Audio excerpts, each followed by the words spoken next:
Charles Milroy couldn't bear to sit still any longer.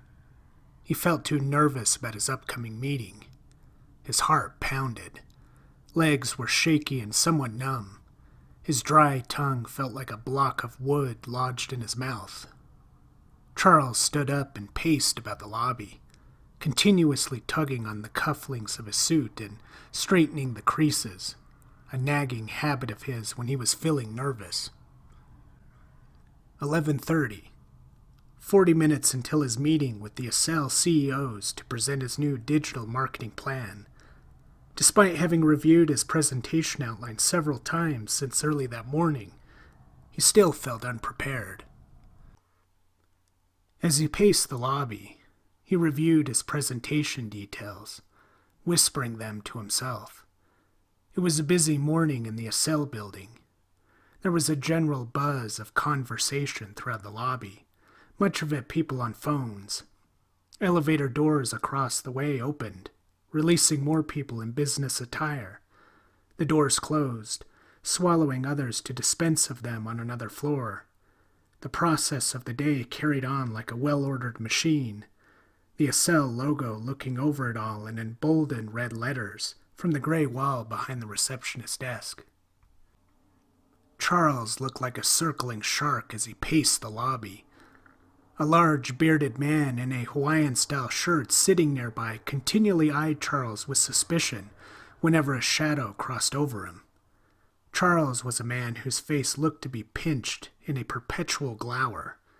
He viewed everyone with competitive determination. Everyone was a challenge to his position, whatever he felt he possessed in any given situation, whether that was his rank in the workplace or his placement in a grocery store line. The pale nose on the end of his face looked like a slice of potato. Severity marked Charles's posture and features.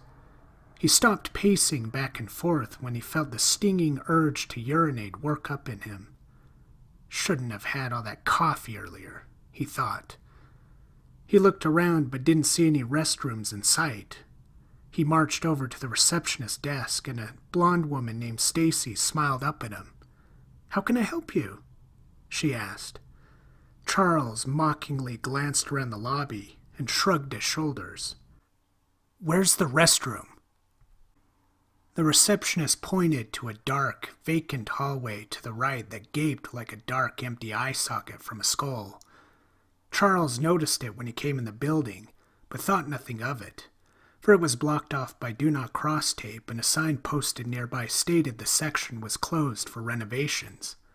"You'll find a restroom at the end of that hall," said Stacy. Her smile never wavered, as if it was made of plastic and glued to her face.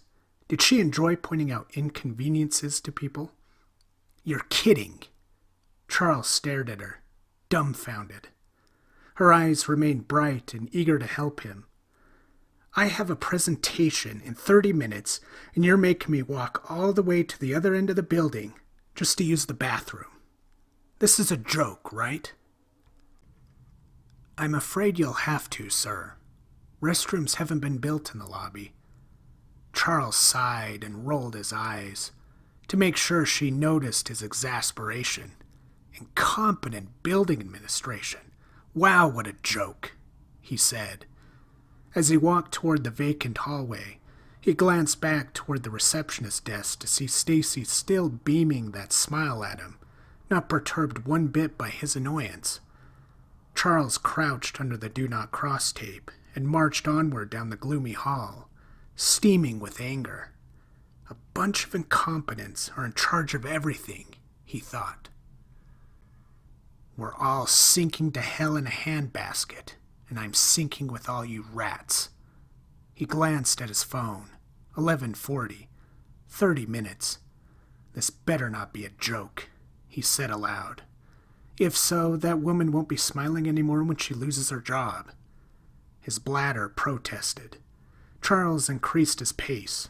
The hallway stretched long and dark before him, rows of vacant rooms on each side. Steadily, an odd haziness, almost like a fog, clouded up the edges of the corridor. Charles stopped and glanced behind where he'd come. The haze filled that end as well. His severe face pinched in confusion as he wheeled back and forth, wondering which direction he had come. What the hell is going on? This can't be right. I must have made a wrong turn. His bladder protested. It felt like a clamp with a bladed edge squeezed him below the belt. 11:50. 20 minutes until his meeting. Something stirred in the haze ahead.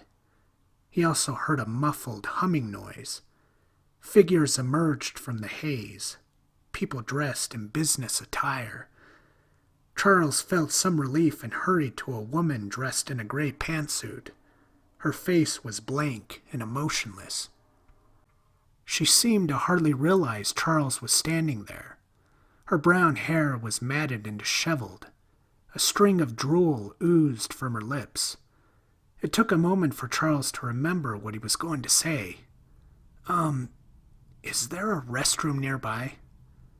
The woman moved slowly and stiffly, as if she was a robot running on low power. She pointed to the gloom ahead, past the hordes of others that moved as well like failing robots. Eternal, she said, slurring the word. Drool oozed down her chest. Are you okay? Charles asked.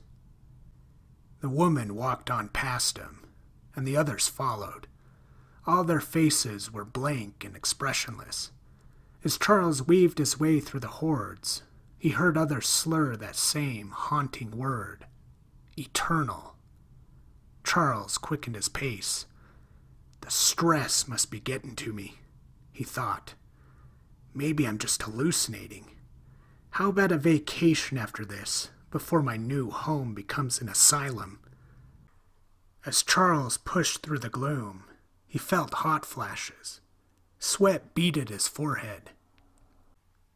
The gloom dissipated, and now Charles discovered the source of the humming noise. An elevator awaited him. Its golden doors opened, and nobody walked out. Charles entered the empty elevator with some hesitation. He examined the walls, which were covered in graffiti. Names and dates had been scratched into the walls, some of the dates as early as 1960. The elevator was equipped with 2 buttons, an up and down arrow. The down arrow was also labeled with a magic word that caused Charles to gasp the words, "Thank God." That label was restroom.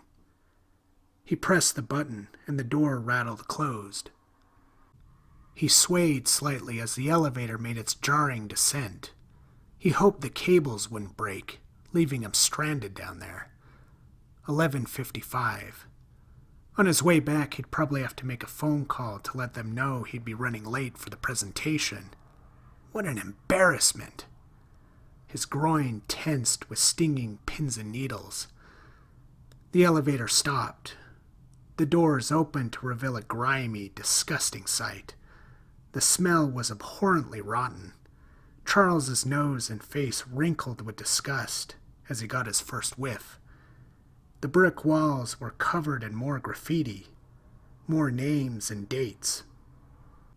Other unidentifiable substances had been smeared all over the walls. The fierce urge to urinate, as well as the fact that he had come this far, impelled Charles to enter the contaminated space. Hissing sounds startled him once he entered, emanating from the shadowy corners.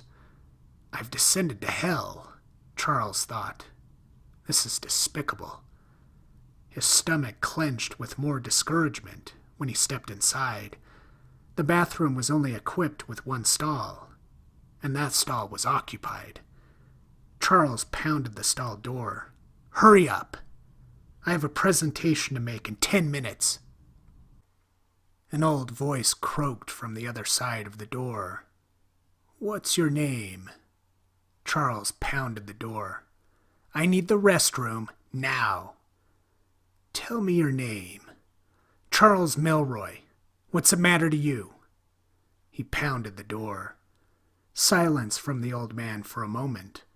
Only the sound of hissing snakes could be heard from the corners. Then the old man spoke.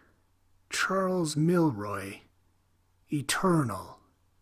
The toilet flushed. "'Bout time," Charles mumbled. The door unlatched and opened. Charles gasped and stumbled backward at the sight inside the stall. "Charles Milroy, eternal!" the old man bellowed in a buzzsaw voice. Charles relieved his bladder in that moment as he screamed in horror at the black-eyed monster emerging from the stall. "Eternal!" the old man bellowed, hands morphing into black claws.